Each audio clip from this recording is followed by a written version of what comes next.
Hello and welcome to Matador News. I'm Jessica Hernandez. And I'm Andrea Bautista. CSUN's National Association of Black Journalists hosted an event in honor of the late Nelson Mandela. Erica Roberson is in the Sundial studio with Dr. Marcy DeVoe with more on last night's event. So last night you held an event with the National Association of Black Journalists. That's right. That was to honor the late Nelson Mandela. Can you tell me a little bit more about how that went? Oh, it was an amazing event. Mm-hmm. The students really engaged with the three journalists who came to talk about President Nelson Mandela and his life. And one of the journalists had covered his memorial service. And students really engaged in the questions and the stories that were told about, this really great leader. Right, that's great. So the turnout was it was as you expected. It was huge. It was huge. It was standing room only. Mm-hmm. We ran out of seats within the first 5 minutes, so we needed a bigger room. That's awesome. That's great to hear. Yeah. And I know some of the journalists or some of your guest speakers had some really great stories regarding Mandela and their experiences with him. Yes. Which of the stories would you say impacted you the most? Well, certainly the ones that presented him as a human really showed his humanity. The story about him being here in Los Angeles in 1995 and trying to sneak out of the hotel room with the publicist who was assigned to him and convinced her that they really could go for a walk. And they got as far as the elevator, and as she said, the Secret Service pounced on them and said, "Where do you think you're going?" And he said, "I'd like to go for a walk." And they said, "Well, we're sorry, Mr. President, you can't do that. You have to go back to your room." Oh. And smiled and said, "You got me into trouble." And she said he laughed and laughed. He thought that was just such a great joke that he had gotten her into trouble trying to sneak out of the hotel. Right. Well, thank you for your time, and we're just going to get back to Valley View News. Thank you. Thanks. Arizona Governor Jan Brewer has vetoed a bill that would have discriminated against the gay community. The bill would have allowed business owners to use their religious beliefs to deny service to gays and lesbians. Brewer says the bill would have caused more problems in Arizona. I want you to know that I understand that long-held norms about marriage and family are being challenged as never before. However, I sincerely believe that Senate Bill 1062 has the potential to create more problems than it purports to solve. Opponents of SB 1062 celebrated Brewer's decision in front of the Capitol building in Phoenix. But some state legislators say they may try again with a similar bill. Tensions are rising in the Ukraine as the interim president, Alexander Turchynov, warned Russia against any military aggression. The warning came after pro-Russian demonstrators took over government buildings in the Crimean region of southern Ukraine. Pro-Rus demonstrators in Kiev are urging protesters not to let tensions escalate. Meanwhile, Ukraine's former president, Viktor Yanukovych, has asked for asylum in Russia. Yanukovych fled the Ukraine Saturday after weeks of pro-West demonstrations became violent. North Korea has launched 4 short-range missiles into the East Sea between the Korean Peninsula and Japan. They do not seem to have been aimed towards South Korea. The Pentagon says the missiles are low-level matter. The missiles were shot days after the start of an annual joint military exercise between South Korea and the U.S. Hundreds of Mexicans march in support of freeing Mexican drug lord Joaquin El Chapo Guzman. Protesters in Sinaloa Wednesday night chanted, "We love Chapo," in English, demanding the Mexican government release Guzman after his capture. Guzman was Mexico's most wanted fugitive and one of the world's biggest drug traffickers. Guzman was finally captured last weekend after eluding authorities for 13 years. U.S. Attorney General Eric Holder is in good condition at MedStar Washington Hospital Center. 63-year-old Holder was feeling shortness of breath and faintness during a regular senior staff meeting. Holder has been U.S. Attorney General throughout both Obama presidencies. He is the first African American to become U.S. Attorney General. The National Transportation Safety Board is investigating after a plane crashed shortly after takeoff in Hawaii's Lanai Island. FAA spokesman Ian Gregor says the plane burned on impact. The crash happened Wednesday night, killing 3 people and leaving 3 others injured. The deceased have been identified as the pilot and 2 Department of Planning employees. Egypt's army has claimed it has invented a cure for AIDS and hepatitis C. The international medical community says it is outrage, claiming the claim is a scientific scandal. Egypt claims the diseases can be cured in as little as 16 hours through a complex blood cleansing procedure. Critics says if this is true, it should be published in a medical journal, not announced in a news conference. Northridge welcomes about 1/10 of an inch of rain in a year that has been drought-like for all Californians. But Glendora and Azusa residents are facing possible evacuations as the storms could bring mudslides and potential flooding to hillsides burning in last fall's Colby fire. CSUN students have a reason to break out the rain boots Thursday morning after light rainfall struck last night and steadily increased to rain showers until about 1 early this morning. Temperatures expect to reach a high of 70 degrees with a low of 56 degrees and a 100% chance of heavy rain coming later tonight. Right now, it is 63 degrees and partly cloudy. Members of the CSUN community are not letting the rain stop their daily activities. Anyway, I really don't like how it was really cold this morning. Looked like it was going to rain, and then it got super hot because I was wearing a sweatshirt. Didn't want to wear a sweatshirt today if it was going to be hot. It's not really affecting me today. It's not that rainy. It's kind of a sky. There's no clouds. Ready for it. We prepare.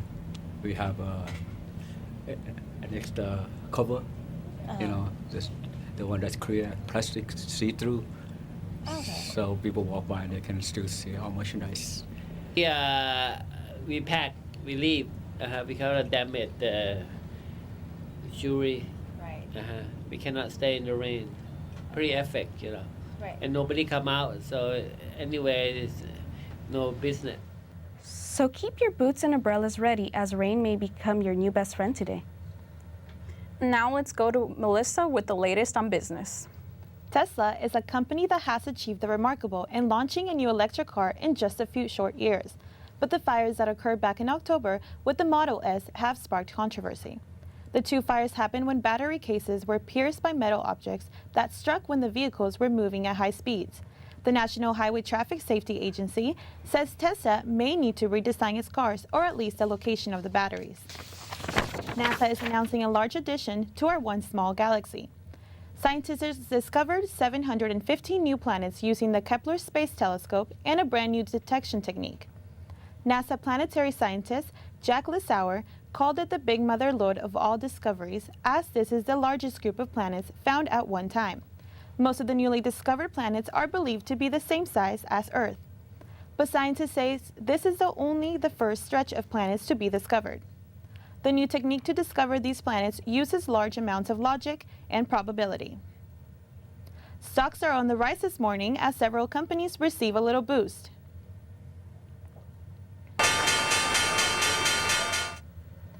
NASDAQ is up 23 points and the Dow is up 62 points. Best Buy is down slightly and JCPenney has jumped 20%. Federal Reserve Chair Janet Yellen appeared before the Senate this morning to explain recent signs the economy has slowed down. Part of that softness may reflect adverse weather conditions, but at this point it's difficult to discern exactly how much. S&P 500 was directly affected as it advances 8. And now let's go to Tim in the newsroom with health and sports. Finding food at the grocery store could soon be easier than ever. The FDA is proposing changes to food labels to make calorie counting easier. New labels would emphasize total calories and added sugar, among other ingredients. Michelle Obama says the changes will help parents make more informed decisions. As consumers and as parents, we have a right to understand what's in the food we're feeding our families, because that's really the only way that we can make informed choices, by having clear, accurate information. Instead of labeling a bottle of soda as multiple servings, a new label would make the entire bottle one serving size. Experts and the public have 90 days to comment before the FDA makes a decision. The officials say they expect to pass these changes this year. Food manufacturers would then have 2 years to implement the changes. Matador News reporter Natalie Palacio asked CSUN students how this nutrition label change will affect them. So this would be a good change because you get to know the entire amount. No. So when you get a bag of chips, you don't eat the whole thing? You eat 26 chips? Yeah. No, you don't. No, I eat more, but I don't eat the whole thing, so I'd still have to do math. No, it's silly. It would give me an idea of the whole thing rather than sort of seeing the numbers and just thinking, oh, if I have the whole thing, it's going to be, I'll get this much of it, rather than just thinking, it's a serving size. So it really kind of helped to see this. The FDA says it is adding 25 categories for food products that didn't exist 10 years ago. The new over-the-counter painkiller Zohydrol is drawing criticism for its potential addictiveness. A coalition of over 40 healthcare and consumer advocate groups are urging the FDA to revoke its approval. The new painkiller is set to be approved in March after being FDA approved last fall. In a joint letter to the FDA, the coalition calls the medication addictive and life-threatening. The NFL is considering penalizing players for saying racial slurs on the field. The new rule would mean a 15-yard penalty on the first use of the racial slur and automatic ejection if used twice. John Wutena, a former player and equal rights activist, told CBS Sports he wanted these words to be policed from the parking lot to the locker room. The NFL has not finalized the rule yet, but officials hope to cut down any controversy. And now, back to other news. The film community is coming together to honor one of their own who died on a movie set. 27-year-old Sarah Elizabeth Jones was struck and killed by a freight train on the set of musician Greg Allman's biopic Midnight Rider on Thursday. Jones' primary job on set was to operate the slate at the beginning of each take. Her friends and co-workers are asking the Academy of Motion Picture Arts and Sciences to add Jones to the in memoriam list displayed during the Oscars this weekend. Film director Spike Lee is making headlines. In Brooklyn for a Black History Month event, Lee was asked whether there was a good side to gentrification. Lee responded by asking why it took an influx of white residents for facilities to get better. Lee accused incoming stockbrokers and hipsters of conspiring to rename historic neighborhoods. Speaking on Anderson Cooper, 360, Lee explained his reaction. I think anybody's entitled to live where they want. My problem is that when you move into a neighborhood, have some respect for the history, for the culture. NYU urban planning professor Mitchell Moss says that gentrification is needed to make the city more appealing. Justin Bieber is caught once again. Police found illegal drugs and paraphernalia in Bieber's limo on Tuesday. The investigation report by a Sandy Springs, Georgia police officer said less than an ounce of suspected marijuana and 2 large pipes containing suspected marijuana residue were found inside the vehicle. Due to the small amount, no charges were filed. Meanwhile, video of the pop star undergoing a sobriety test inside a Miami Beach police station back in January was released on Wednesday. Bieber failed a series of tests including horizontal gaze, Romberg balance, walk and turn, finger to nose, and one-leg stand. And now, back to you. Thank you for watching Matador News. I'm Andrea Bautista. And I'm Jessica Hernandez. Have a great day.